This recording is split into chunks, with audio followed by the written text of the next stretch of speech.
Hello and welcome to yet another episode of Unboxed, the podcast where we unravel the heart and soul of branding, marketing, technology, and everything else. I'm your host AJ, and today I have with me NaderAmiri. He's the founder of an online shopping application called Grocer.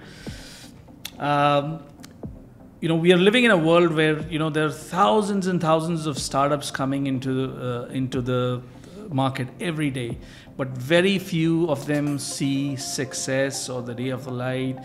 And I'm so happy that I'm sitting in front of someone who's actually seen that success with Grocer. Thank you, Nader, for joining us on the show.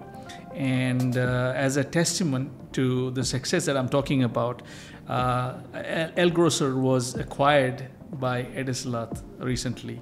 And that shows how much value addition that Etisalat sees the app, or the world sees your app.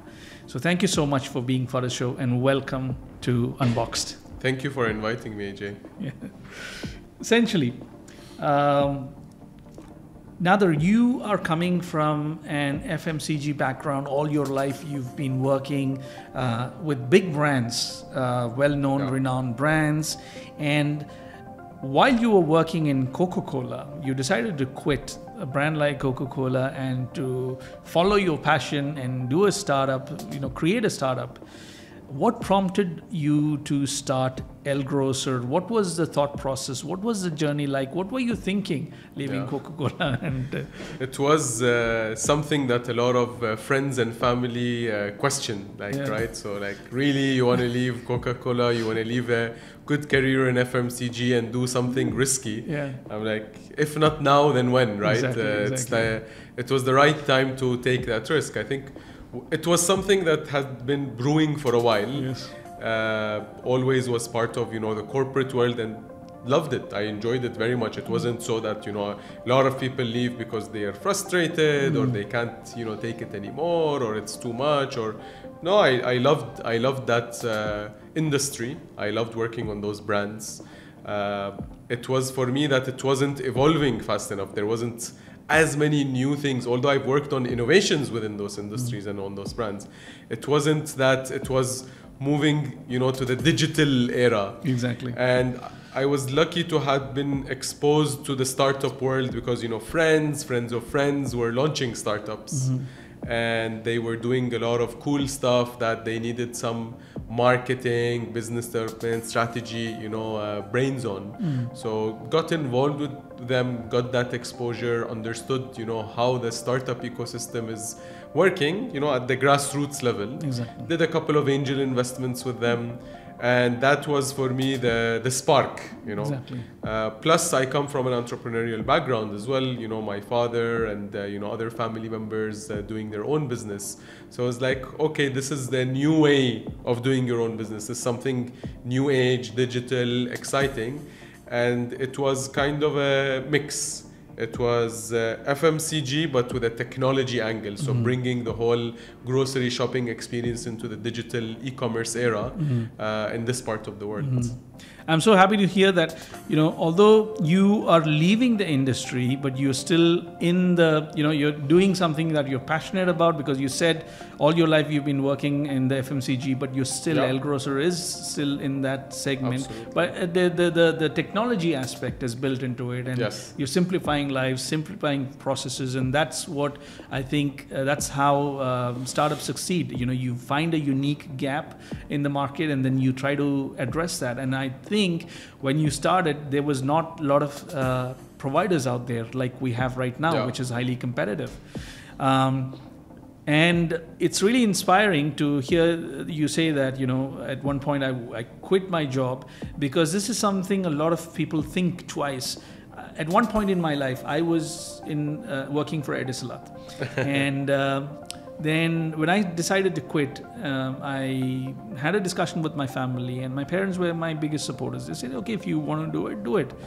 And I think that's what pushed me to actually see beyond the corporate world and explore something outside. And we were a startup at one point. We were 13 years old now. We were a course. startup at one point, just 2 people. Now we are around 90 people. We have multiple offices in UAE, Saudi, India, and so on. And it's grown. And as a startup, we faced a lot of difficulties when we were starting off. What were some of the challenges that you faced with El Grocer?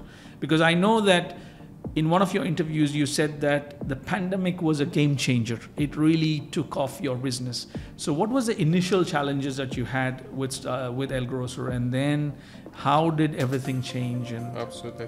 I think the initial challenge was readjusting from a corporate work environment to a startup work environment. It was the culture mindset is totally different. different. It was like, where is the army?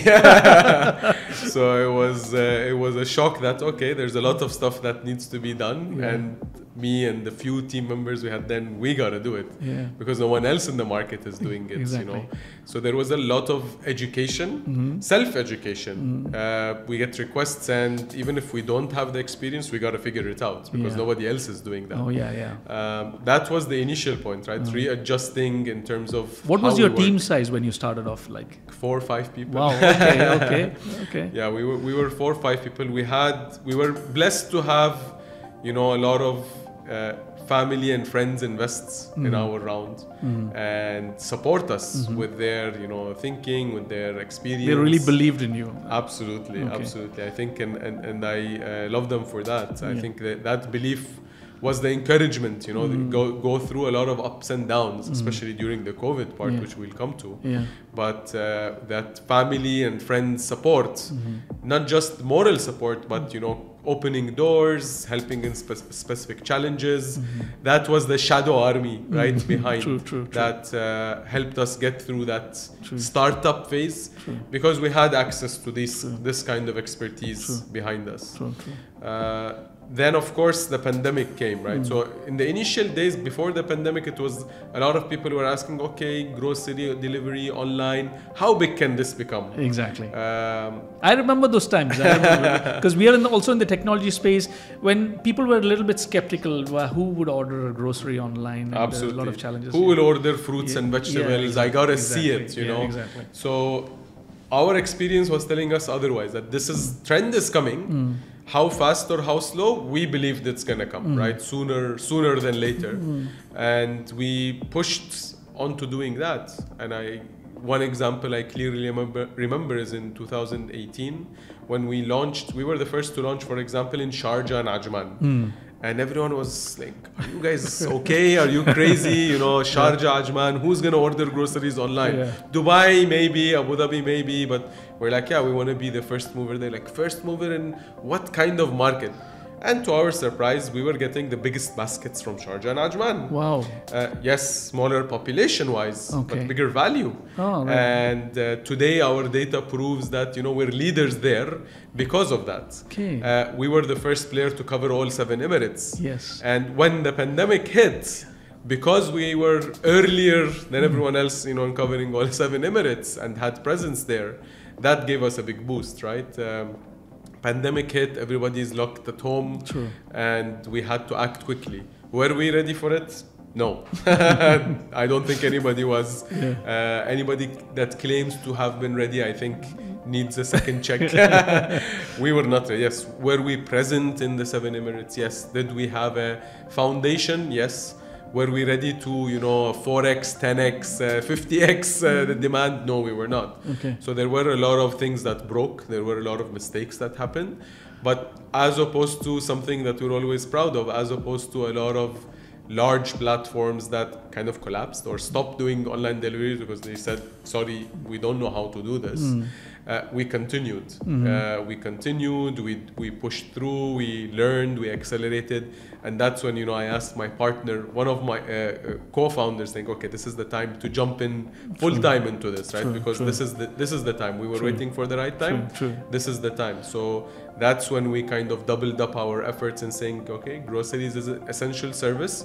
We are one of the early players. We know what needs to get done. And let's fix all these broken things. Rather than it taking 2 years, we need to do it in 2 months. Exactly. So there's a lot of things that you've uncovered there, and one of the key takeaways that I've observed, or when I was listening to you, is that, you know, if you want to achieve success, you need to overcome challenges, and I think it all depends on the mindset of the people behind the brand. Yeah. And I think you've done a wonderful job, and that's the reason which I'll come to my next question, is that recently in 2021, I believe. Yes, end of 21, beginning of 22. 22. You were acquired by Etisalat, and this is a big achievement because Etisalat as a brand want to diversify its portfolio, want to get, you know, and they see value in El Grocer. How did it come about, and were you actively looking for investments, or Absolutely. I think after COVID, the whole industry became more competitive. And till that point, we were self-funded. So it was friends and family. We did a couple of rounds of crowdfunding.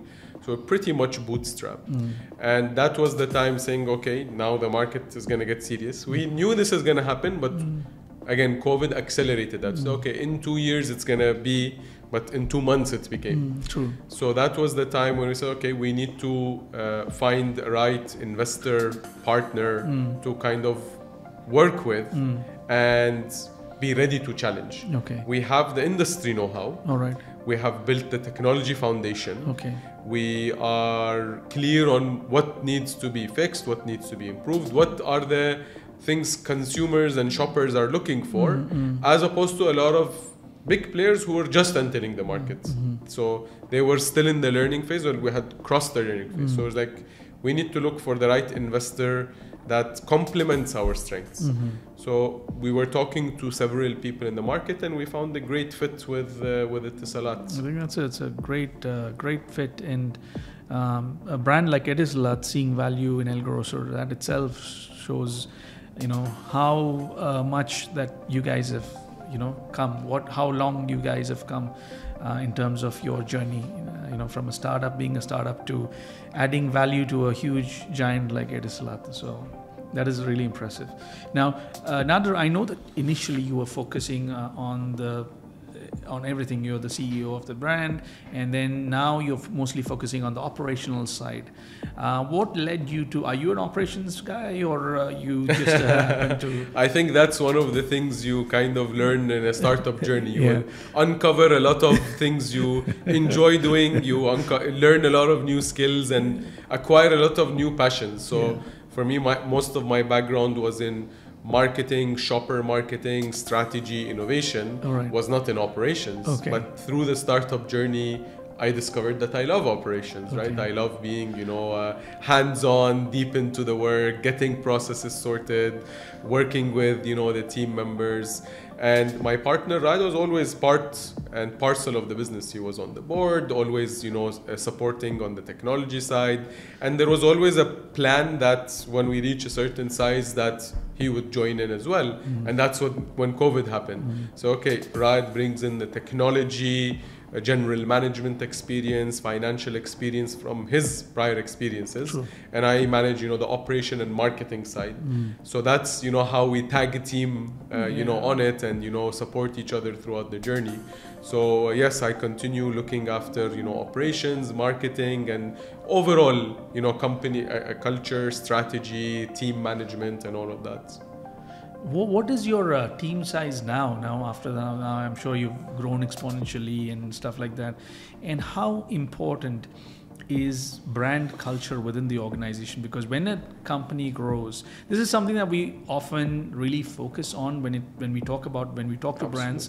You know, how to elevate or accelerate, or how to align the culture of the brand and roll it out within the team members. So how did you bring this about to make sure? Because when I spoke to you earlier just now, and you said that we still, although we've been acquired, we have the startup mentality. We want to be agile. We want to be quick. We have this. So what is your culture like internally within the organization? Absolutely. I think we were a small team when we were acquired, and we had to scale up the team very quickly. And we didn't have any of these lingo is documented, right? What's the culture? What's the value? Yeah, we knew it. We lived it and we acted on it. Yes, exactly. Did we have it documented? No.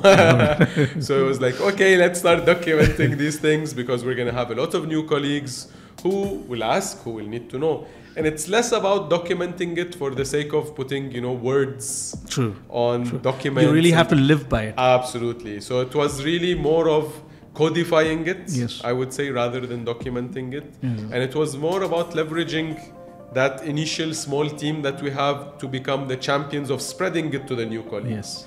And we said, guys, yes, we are now part of the larger group, but at the same time, we are still a challenger in the market. We still need to be agile. We still need to move fast. We still need to innovate. We still need to do things differently if we are to gain not just market share, but also consumer and shopper love, right? Yeah. That's something I know from my previous experiences, right? It's about building that consumer connection. So how do you do that? And to do that, you need to have that kind of passion, that kind of startup DNA internally, so that it can show and it can manifest itself to the shopper, right? Like the team behind this is the one that makes it happen. So we spent a lot of time codifying, but we spent a lot of time working with a lot of the new colleagues to kind of ingrain that, yes, we are part of a larger group, but we are a startup within that larger group. So that DNA needs to maintain that agility, speed, innovativeness, challenging things needs to stay, whether it's challenging things internally, challenging things in the market. And that's something we continue till today because we need to do that. If we don't act like a startup and continue innovating and continue challenging, then we become like any obsolete, other. Yeah. Exactly. I think this is where most organizations fail when they sit back, relax. Okay, we've achieved a level of success. Let's relax and let it run by itself. But I think when you look at the landscape, it's highly competitive. I think you are one of the early players in the market. You identified a need, you identified a gap, and then you did the right thing at the right time, and you got into the market. But then after the pandemic, I think everybody else realized, okay, there is an opportunity here. And all the big players started jumping in, like you have the Noon and the Amazons and the Talabats and everybody else jumping onto the bandwagon. So how has that changed has it made it much more easier or difficult, or are you still differentiating yourself at some level? Absolutely. I think has it gotten more challenging? Absolutely. But I think that's also part of the fun of how do we serve the customers better than everybody else, right? You can come up with hundreds of ideas to differentiate, but as long as they don't connect to what the consumer shopper is looking for, then they become another feature, another campaign, another activity. So our edge had always been that we know the consumer, we know the shopper. We're very clear on our consumer target. I mean, historically, how we had built the brand was that this is about family shopping. We onboarded a lot of co-ops. We were the first to work with all co-ops.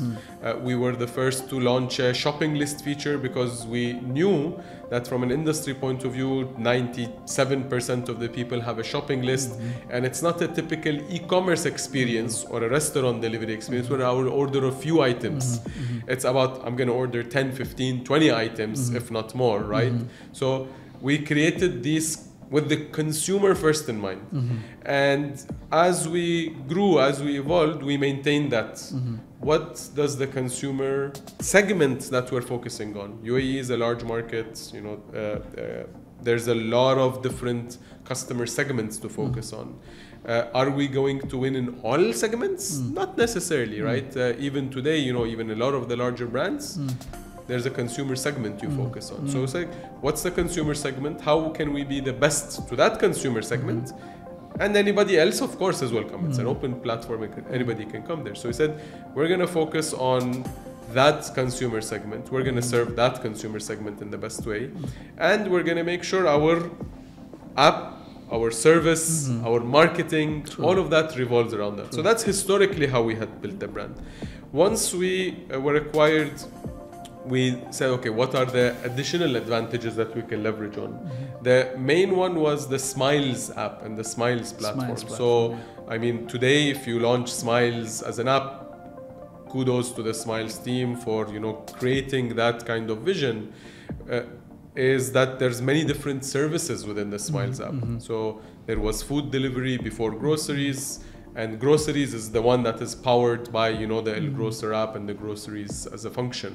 So it was really leveraging the power of Smiles as a brand, as a platform, with the Smiles points, with the loyalty mechanism, with the audience that is there, really to serve customers in a better way. So give that audience a grocery service, which now they can leverage, and also differentiate by having that loyalty component compared to other players and platforms. So it becomes really strong industry shopper understanding, coupled with a strong, you know, differentiation when it comes to loyalty and, you know, consumer understanding, general market consumer understanding, and really combine the both. So bring that service to the masses, leveraging that. Wow. Okay, that's really interesting.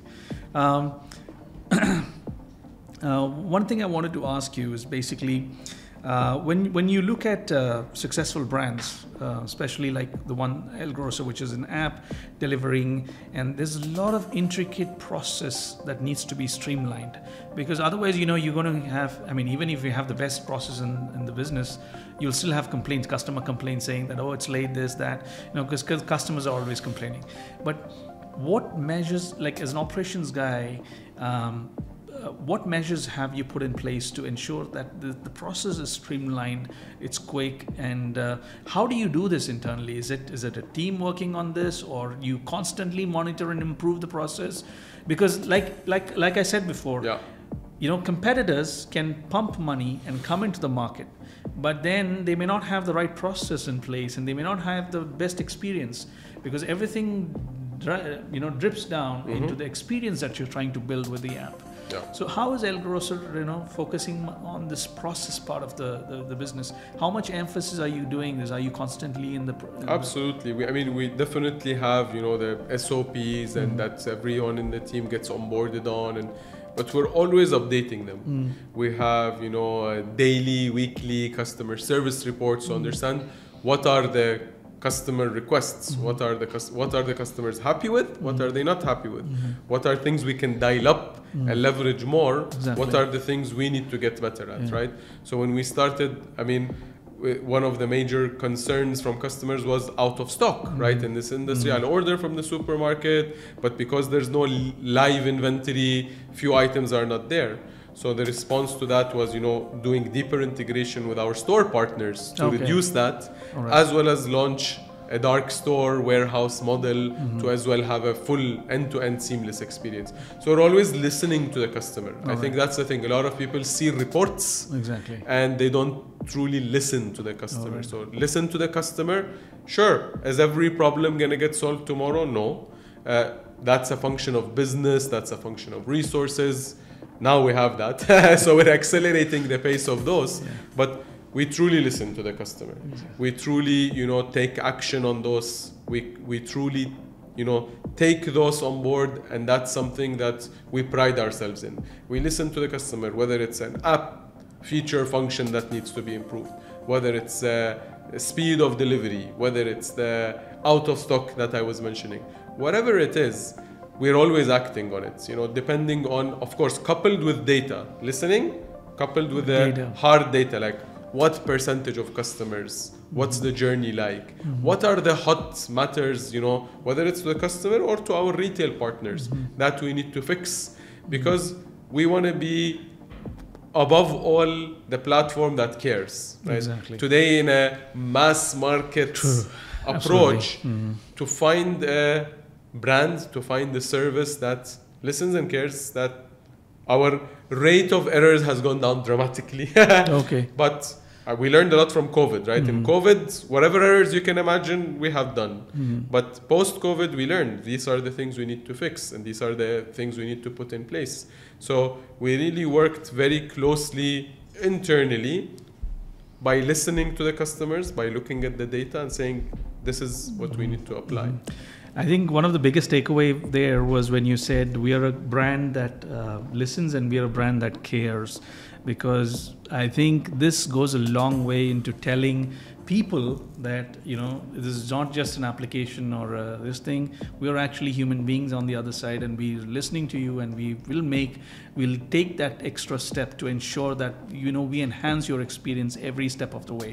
And I think that is really wonderful to hear coming from the founder of the brand and one of the founders and the operations guy of the brand.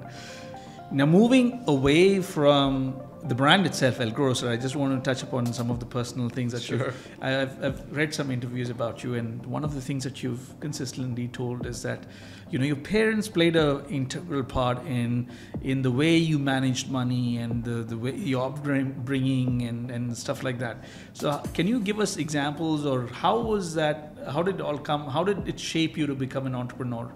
I think it was starting with my father, right? So he's an entrepreneur. So he did his own business, and it's a bit more, let's say, subconscious, but you observe, right? A lot of the ups, a lot of the downs, you know, what can go right, what can be difficult, the amount of heart and soul that goes into it. And it was really something that was inspirational, right? So looking at that, it was something that you aspire towards, saying, you know, that is what, you know, gets baked into your DNA sort of thing. And it was really about how to manage what you get. You get resources, how to manage those resources in the best way, how to be aware, because what has been happening over the past, you know, decades is because of technology, which can have negative side effects. You lose conscious and awareness of what you're doing. You're just going with the flow. True. So I think they played a very critical role in just bringing it to the awareness and saying, okay, it's up to you what to do with it and how to do it, but be aware of it. Exactly. And that's what really helped, you know, build that self-awareness and build that kind of awareness of then managing money, managing resources, managing to work with people around you. Exactly. We had a guest, a good friend and an entrepreneur based in Saudi in one of the episodes earlier, and he was telling about his story of how his parents shaped him being an entrepreneur. And, you know, everything, probably small things that they do when you're a kid, probably you may not agree all the time, but it adds to your personality, and it shapes you to think differently than the other people, and, you know, challenge yourself and things like that. So there were a lot of instances that he shared with us, and how his parents, you know, shaped him to become an entrepreneur. Even like small things like getting the house chores done, or you know, things like that. At that point, you know, he was, and the reward system they had in place within the house, and so it's interesting to note that, you know, the family support and the parental support, and, you know, plays a great part in how you shape the thinking of, I mean, I'm talking to parents out there, you know, it's really important that you need to think about this, about your children, and give them opportunities, even when they're small, right? Absolutely. We have a lot of entrepreneurs, budding entrepreneurs, who want to get into this space, probably who are working, who's exploring to become an entrepreneur or start something of their own. They have a dream, a vision. They want to make it a reality. What advice would you give these kind of people, from your experience, that what should they do, what should they not do? Any tips, tricks that you want to? Absolutely. Yeah. No, I think if there's something that your heart is in, you should do it. Yes, it's going to be scary, it's going to be risky, and you may question yourself, you know, 100 times, 1,000 times. But if your heart is in it and it keeps coming back, that, okay, should I do this? How should I do this? How can I do this? Maybe I shouldn't do this. If it's something that keeps coming up, that means your heart is in it. And it's definitely worth taking the risk. You shouldn't take the risk blindly. That's what I would say, right? A lot of people say, go and do it. Okay, yes, go and do it, but be aware of how you're going to get into it. Take a calculated risk. Saying, okay, I will do this and I may not have income for a year, 2 years, 3 years. Plan it. Do it in a calculated way. Be aware that you're taking a risk. It may work, it may not work. Accept that from the beginning. And then take the risk and do it. Because if your heart is in it, it's better to say, I did it and it didn't work. And that's the mentality I went in with. Rather than say, it could have, it should have, it would have. You know? True. I share the same mentality with you because this is whenever I speak to youngsters or anyone who wants to start, I always tell them plan it ahead, exactly like you said. You know, try it for 1 year, 2 years. If it is not working, see if it is working. If it is not working, and then pivot or change or modify or whatever it is. In 1 year, you will know what direction it is taking. Don't keep pumping money into it or something that is not going to work. Be out there, look at what's happening, see how it is moving, take one step at a time and plan it out and then do it in the right way. Absolutely. Especially if you're at that younger stage. Exactly. You have to experiment, you have to try, you have to accept that it will not all go as planned. Exactly. But you don't know what's around the corner. True. When a lot of entrepreneurs talk about their stories, there's a lot of people they always say I came up with this idea and then I have a lot of people who shot me down. They said don't do this. Was that in your experience? It was kind of different, right? There were a lot of people supporting you. Was there any negative thing around when you pitched the idea that you want to do this? Or? Absolutely. I think there's always a mix. There was the funnier ones are. We don't know why you're doing it, but we support you. So those were the funnier ones, right? Okay, so they really believe in you. Yeah, exactly. They're like, okay, doesn't make sense to us, but if you think it's a good idea, go ahead. We're here for you. Yeah. So those were the funnier ones. But of course, then you have people on two sides of the camp. You have the ones that will be like, yes, go for it. What can we do? How can we do it? And there will be the ones like, are you sure? Maybe you shouldn't. Maybe you should. How do you do it? And I think it's good to listen to it, exactly. right? Going back to the listening part, you have to listen. True. Why do you think it's not a good idea? Understand it. Is it because of their perceptions and prejudices, or is it because there's a valid concern that you need to be aware of and work on? True. So okay, I shouldn't do it because of some expertise or point of view that you have. Listen to it and see, is this something I need to address, within the journey, or it's this just because of a personal opinion that may or may not be valid. True. End of the day, it's your decision. Right. But listening to it, and sometimes you'll hear it might be an over encouragement. You say, "Oh, go and do it." Like, okay, go and do it. Why? Help me understand. What do you see good that is in it? So always go 1 or 2 levels deeper by listening, asking, drilling down, and then make the decision. I think this listening thing is coming back over and over again with the customers, with even the employees or whatever it is. Because especially these days, we're in such a fast-paced world where we're just running. I don't think we're taking enough time to pause. I'm not saying stop. Just take a pause to listen and be aware, and then make a call. Sure. One last question before I let you go. Now we've seen around us. This is something I really love to ask all my guests. Yeah. Like technology is evolving at a rapid pace. There's AI everywhere, left, right, and center. Is your brand embracing this, or what is your take on personally the recent developments that's happening around us, and as a brand, how do you see this? Yep. Do you see it as an empowerment for your brand? Definitely. Or you want to just wait and watch what happens next? Yeah, I think you always see again two camps. Yes. People who are overhyping. Yes. And people who are saying this is not gonna work. Yes. Right. And usually it's the middle path. Yes. Right. It's AI, again, is a more transformational, but think of it. When we had internet, it was transformational. Exactly. When we had email, it was transformational. True. When we had, the industrial era, so we're entering into a new era where AI is the transformational tool. How you use it is up to you, right? You can decide to not use it. and you will fall behind. That's the reality. You will say, oh, this is overhyped. Why is everybody, and you're going to lose out. I think you need to keep an open mind. You need to try. You need to experiment.